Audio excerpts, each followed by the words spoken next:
Hello future doctors. Myself doctor Pulkit डंडेबाज।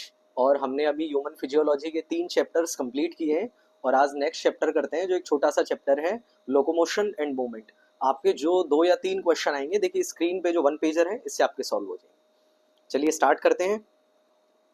देखिए सबसे पहले हम पढ़ते हैं, देखिए मसल्स। इसमें हमें मसल्स के बारे में पढ़ना है और बोन्स के बारे में पढ़ना है और डिसऑर्डर्स के बारे में पढ़ना है। देखिए आपकी और मेरी बॉडी में 3 तरह की मसल्स हैं। Number 1 skeletal, number 2 visceral and number 3 cardiac. ठीक है।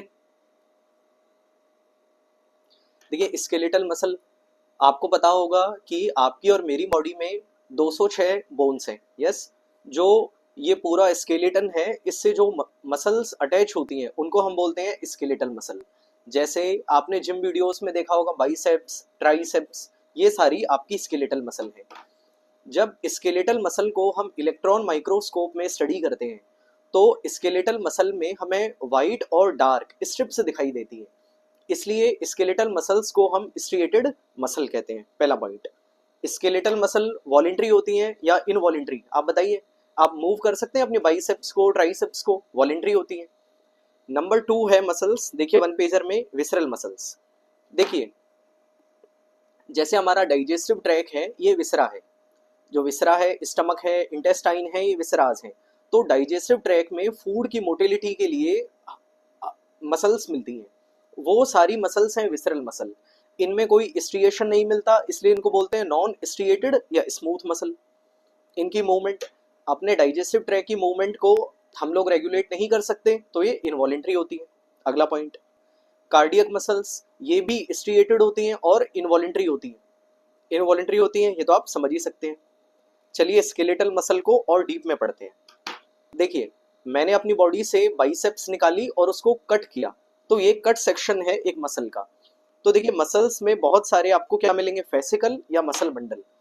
देखिए मसल को मैंने कट किया, मेरे को मसल बंडल मिले। मैंने मसल बंडल को आगे कट किया, मेरे को मसल सेल मिलेगी। देखिए मसल एक टिश्यू है, टिश्यू के अंदर सेल मिलनी है, तो मसल सेल। अब किसी भी सेल में एक प्लाज्मा मेम्ब्रेन होगी, तो मसल की प्लाज्मा मेम्ब्रेन को हम लोग कहते हैं सार्कोलीमा। इसमें जो एंडोप्लाज्मिक रेटिकुलम है उसका भी स्पेशल नाम है सार्कोप्लाज्मिक रेटिकुलम। उसका एक स्पेशली वो कैल्शियम को स्टोर करती है, क्योंकि कैल्शियम मसल कॉन्ट्रेक्शन के लिए जरूरी है, इसलिए। ठीक है, तो ये अगला हमारा डायग्राम कंप्लीट हुआ। चलिए अब एक मसल सेल के अंदर चलते हैं। हमने मसल को कट किया, हमें क्या मिला, मसल फाइबर। फिर हमें क्या मिलती है, हमने मसल को कट किया, हमें मिला मसल बंडल। मसल बंडल के अंदर हमको मिली है मसल सेल, उसके अंदर हमको मिलती है सार्कोमियर। सार्कोमियर क्या है, हमारे कॉन्ट्रेक्शन की एक बेसिक यूनिट है। यानी सार्कोमियर में कॉन्ट्रेक्शन होता है तो मसल में कॉन्ट्रेक्शन होता है। ठीक है, देखिए सार्कोमियर का स्ट्रक्चर देखें। जैसा मैंने आपको बताया कि स्केलेटल मसल में आपको लाइट बैंड और डार्क बैंड मिलते हैं। ये लाइट बैंड का नाम है I band, I for isotropic. ठीक है, आप ऊपर वाले फोटो से देखेंगे, ये लाइट बैंड है। जो डार्क बैंड आपको दिख रहा है इसका नाम है ए बैंड और एनाइसोट्रोपिक बैंड। ठीक है, देखिए आई बैंड, आप देखेंगे आई बैंड जहां पे है उसके नीचे आपको ये थिन फिलामेंट दिख रहा है, इसका नाम है एक्टिन फिलामेंट। और जहां ए बैंड है वहां आपको ये थिक फिलामेंट ब्लू कलर का दिख रहा है, इसका नाम है मायोसिन फिलामेंट। ठीक है, तो आई बैंड एक्टिन फिलामेंट और ए बैंड आपका थिक फिलामेंट या मायोसिन फिलामेंट। आपको 2 जेड लाइन दिख रही हैं, जहां से जो एक्टिन फिलामेंट है वो दोनों साइड है। यस, इन 2 जेड लाइन के बीच के एरिया को हम कहते हैं सार्कोमियर। तो अगर आपको मसल कॉन्ट्रेक्शन करवाना है तो देखिए इन 2 जेड लाइन को हम पास पास ले आएंगे, ये होता है मसल कॉन्ट्रेक्शन। चलिए एक आगे हम पढ़ेंगे, मैं आपसे अभी पूछता हूँ, आप बताइए अगर मसल कॉन्ट्रेक्शन होगा, ये 2023 या 24 का ही क्वेश्चन है, अगर मसल कॉन्ट्रेक्शन होगा तो जेड लाइन पास आएगी या दूर जाएगी, पास आनी चाहिए। ठीक है, आप बताइए जो आई बैंड है उसका साइज कम होगा या ज्यादा होगा। आप देखिए अगर इस जेड लाइन को अगर इस जेड लाइन को मैं इधर पास मूवमेंट करूं तो क्या आई बैंड का साइज कम होगा। यस, आप बताइए ए बैंड का साइज कम होगा, ज्यादा होगा या बराबर उतना ही रहेगा। देखिए ए बैंड हो रहा है जहां मायोसिन है, तो ए बैंड का साइज हमारा उतना ही रहेगा। फिर इस बीच वाले एरिया में जहां एक्टिन फिलामेंट मायोसिन फिलामेंट को ओवरलैप नहीं कर रहा है, देखिए इस जोन को बोलते हैं एच जोन। अब बताइए अगर दो जेड लाइन को मैं पास लाऊंगा तो एच जोन कम होगा। यस, यही क्वेश्चन है लास्ट ईयर का जो आपको देखना है। ठीक है, मैंने अभी आपको एक्टिन और मायोसिन फिलामेंट के बारे में बताया। चलिए इनकी स्ट्रक्चर को डिटेल में स्टडी करते हैं। देखिए ये एक्टिन फिलामेंट का फोटो है नंबर 1 पे। इसमें 3 तरह के प्रोटीन है। नंबर 1 एफ एक्टिन, नंबर 2 ट्रोपोमाइसिन और एक ट्रोपोनिन प्रोटीन। ठीक है, देखिए एफ एक्टिन आपको ये जो बॉल शेप में दिख रहा है, आपको बॉल शेप में हेलिकली जो बाउंड स्ट्रक्चर है ये है एफ एक्टिन। इसी तरीके से जो हेलिकली एक अरेंज है वो है ट्रोपोमाइसिन। और देखिए ट्रोपोमायोसिन के ऊपर जो ट्रोपोमायोसिन में एक्टिन जो जो इस ट्रोपोमायोसिन की एक्टिव साइट्स को कवर करके रखता है उस प्रोटीन का नाम है ट्रोपोन। देखिए अगर मसल को हमें कॉन्ट्रैक्ट करवाना है, पुराने फोटो में आते हैं तो देखिए एक्टिन और मायोसिन एक दूसरे से अटैच होंगे, इसके बाद में मूवमेंट होती है। तो एक्टिन पे ये साइट कहाँ होती है? ट्रोपोमायोसिन पे, और इसको कवर करके रखता है आपका ट्रोपोनिन। तो अगर मेरे को मसल कॉन्ट्रैक्शन करवाना है तो ट्रोपोनिन को ट्रोपोमायोसिन के ऊपर से हटना पड़ेगा। फिर एक्टिन पे एक्टिव साइट्स आपकी खुलती हैं जहां पे आपको मायोसिन अटैच करना है। ये सेकंड स्ट्रक्चर है आपके मीरोमायोसिन की। ये मीरोमायोसिन के पॉलीमराइजेशन से ही आपका मायोसिन फिलामेंट बनता है। देखिए यहाँ एक हेड है और एक इसकी टेल है, और हेड पे एक एटीपी बाइंडिंग साइट है, एक एक्टिव बाइंडिंग साइट है। तो मीरोमायोसिन का हेड है वो आपके एक्टिन फिलामेंट से जाके अटैच होता है। इसमें एटीपी का भी यूज होता है। एटीपी इसमें ब्रेक डाउन होके एडीपी और फॉस्फोरस इसमें रिलीज होगा। ठीक है, चलिए तो ये मैं आपको पढ़ा चुका हूं, आपको साथ में बोलना है मसल कॉन्ट्रैक्शन। इसके लिए हम बोलते हैं स्लाइडिंग फिलामेंट थ्योरी। इन दो फिलामेंट में अटैचमेंट होता है और स्लाइडिंग होती है, इस वजह से मसल कॉन्ट्रैक्शन होता है। ये सारे पॉइंट आपको आने चाहिए। देखिए आई बेंड रिड्यूस होता है, ए बेंड सेम रहता है, एच जोन आपका कम हो जाता है और एटीपी का ब्रेक डाउन होता है। जेड लाइन अंदर की तरफ पुल इनवर्ड होती है। ठीक है, चलिए इसके बाद हम स्केलेटल मसल में दो तरह के फाइबर होते हैं, रेड फाइबर और व्हाइट फाइबर। देखिए आपकी बॉडी में कुछ ऐसी मसल्स हैं कि जिनको लंबे टाइम तक काम करना होता है, और कुछ ऐसी मसल हैं जिनको क्विक वर्क करना होता है लेकिन फोर्सफुल उनको कॉन्ट्रैक्शन चाहिए। तो जिन मसल्स को आपके लंबे टाइम तक काम करना है, जिनको थोड़ा थोड़ा काम करना है लेकिन लंबे टाइम तक काम करना है, जैसे आपका बॉडी पोस्चर है, हम इतने घंटे तक खड़े रह सकते हैं, तो उसमें ऐसी मसल चाहिए जिनको थोड़ा थोड़ा काम करना है लेकिन लंबे टाइम तक वो काम कर सकें। वो फाइबर होते हैं रेड फाइबर। इनका कलर रेड क्यों होता है? देखिए आपके 1 पेजर नोट्स में इनका कलर होता है क्योंकि इनमें मायोग्लोबिन ज्यादा होता है। इसके अपोजिट में सेकंड टाइप के फाइबर हैं जिनको क्विक एक्शन चाहिए लेकिन स्ट्रॉन्ग एक्शन चाहिए। और इनका कलर व्हाइट क्यों है? क्योंकि इनमें मायोग्लोबिन नहीं है।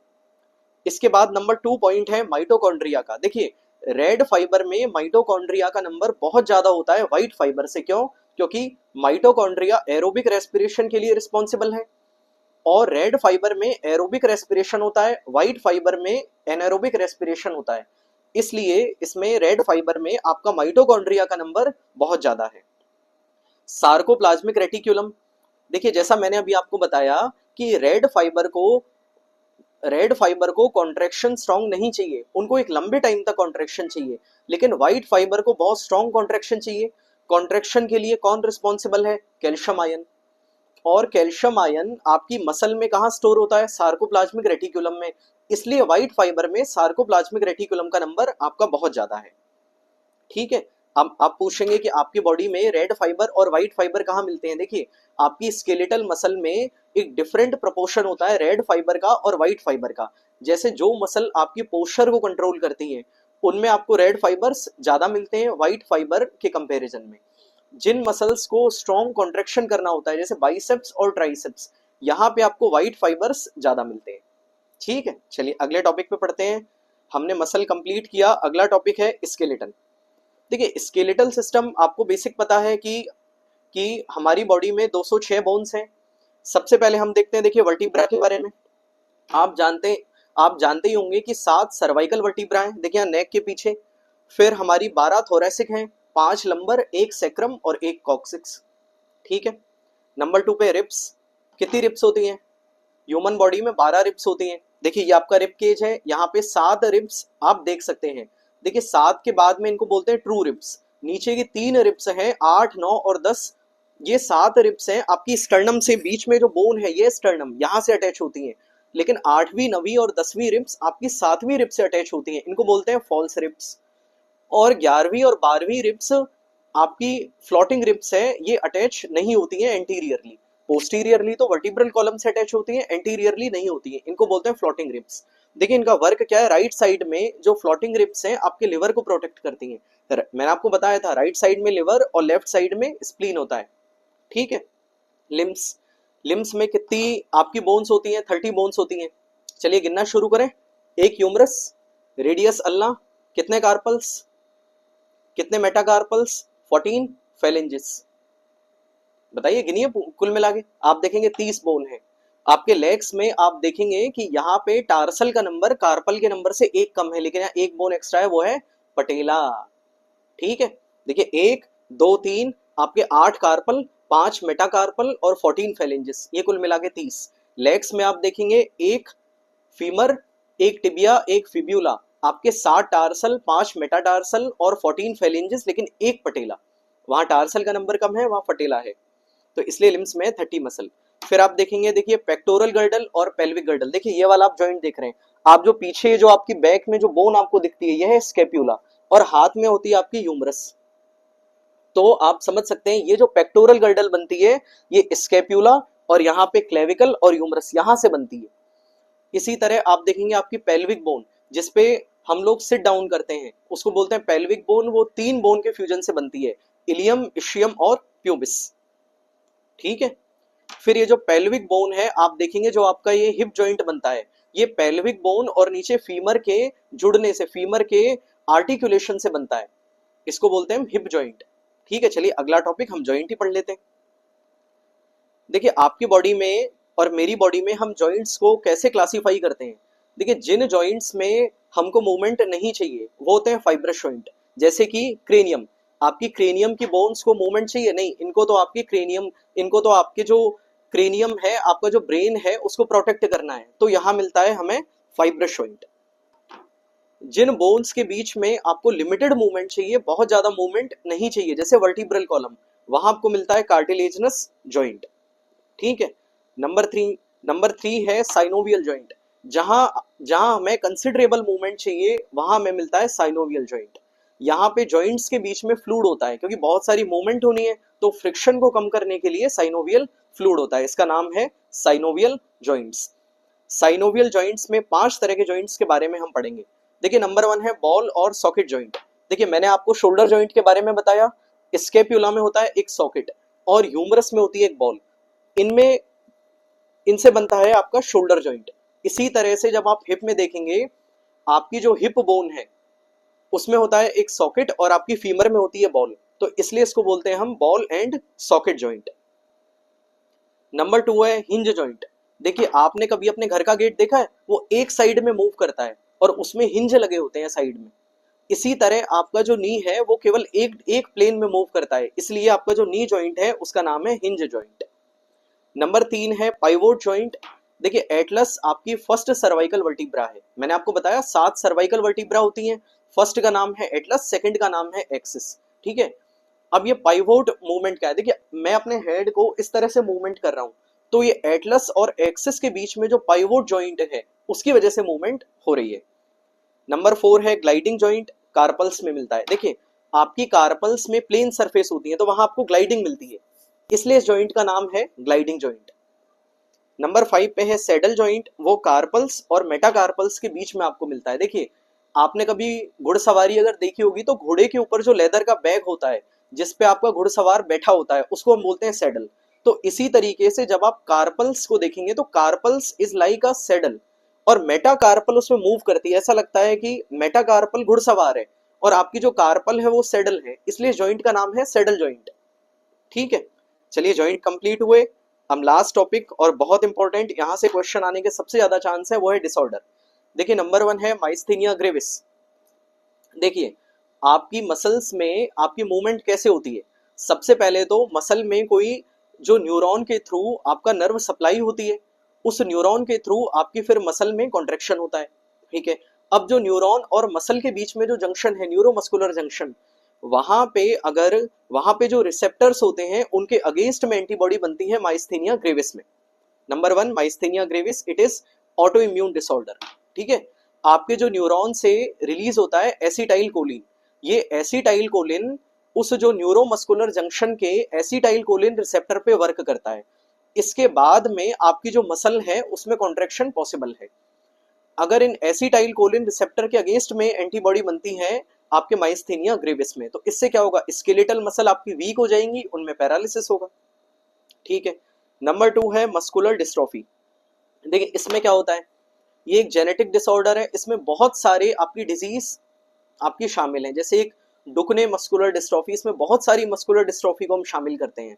देखिए मसल में एक प्रोटीन है वो नहीं बन पाता है, डिस्ट्रोफिन प्रोटीन, ये एक जेनेटिक डिजीज है, जेनेटिक म्यूटेशन की वजह से ये होता है। इसमें भी क्या होगा, progressive degeneration of skeletal muscles. Number 3 है टिटेनी। देखिए मसल के कॉन्ट्रैक्शन के लिए क्या चाहिए, कैल्शियम। अगर आपकी बॉडी में कैल्शियम कम है तो मसल्स में एक रैपिड स्पाजम मिलता है, ढंग से कॉन्ट्रैक्शन नहीं होते हैं, इसको हम बोलते हैं टिटेनी। देन ऑस्टियोपरेसिस। देखिए ऑस्टियोपरेसिस होता है मेनली पोस्ट मीनोपोजल वीमेन में, यानी जिन वीमेन में मीनोपोज आ गया है। ऐसा क्यों होता है, देखिए मीनोपोज के बाद वीमेन में ईस्ट्रोजन की हो जाती है कमी।